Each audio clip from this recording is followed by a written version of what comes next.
My name is Willow McBride. I'm a senior here at Eastern, and I'm also co-president of African American Student Union. Hi, my name is Miles Lynch. I am also a senior at Eastern, and I am the co-president of African American Student Union. And today we'll be interviewing Dr. Clark to discuss her repository. So in your words, Dr. Clark, what is a repository?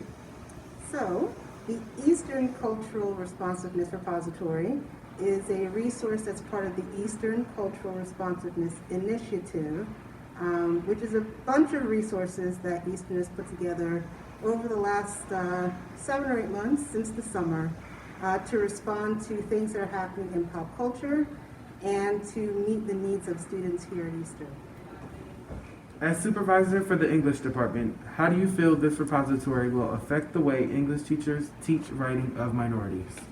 So the repository, again, is open to anyone in the school, anyone who's a teacher, anyone who's a student, staff members, alumni, anyone in the Eastern community.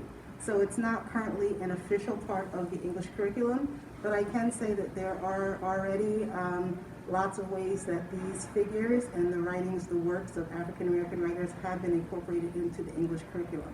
So for example, Mr. Baum teaches a course where he has an entire unit that's devoted to Black writers, and many of the teachers here incorporate elements of Black writing and Black authors into their classroom curriculum. So what are your expectations for the next school years for this repository? So the repository was started, again, in response to things that were happening in pop culture in the spring and summer. So the death of George Floyd, Breonna Taylor, Ahmaud Arbery, and others. And so we decided to put together this resource with that as the springboard. The hope going forward with the repository is that it will be expanded over time to include the stories of many of the different diverse groups that we service here at Eastern. So we'll see. In your words, how is this repository going to impact the education of Eastern students? So right now the repository is an optional feature that's housed on the Eastern website. You can find it under the community tab. And the purpose of it is education. So obviously we're in Black History Month, February is Black History Month, but we really want to drive home the point that Black history is American history, and these things should not be limited only to February. So what is your definition of Black History Month, and what does it mean to you?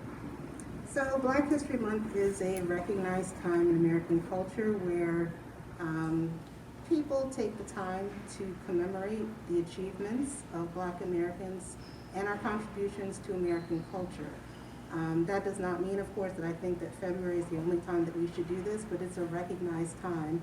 It actually started out as Black History Week, and it was founded by Carter G. Woodson, who also wrote the book, The Miseducation of the Negro.